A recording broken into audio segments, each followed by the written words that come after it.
మళ్ళీ గౌతమ్ దంపతులకు పన్నంటి పాప పుడుతుందంటే ఆడపిల్ల పుడుతుందనమాట.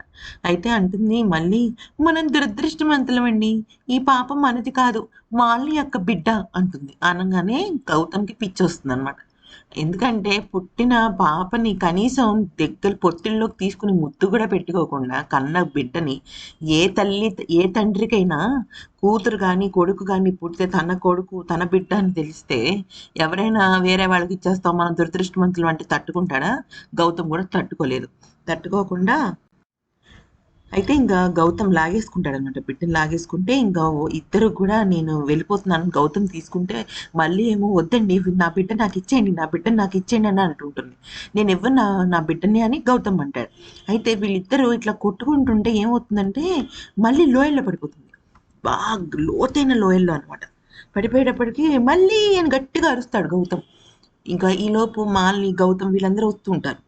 మొత్తానికి మరి మళ్ళీ చచ్చిపోయిందా అంటే అవుననే తెలుస్తోంది.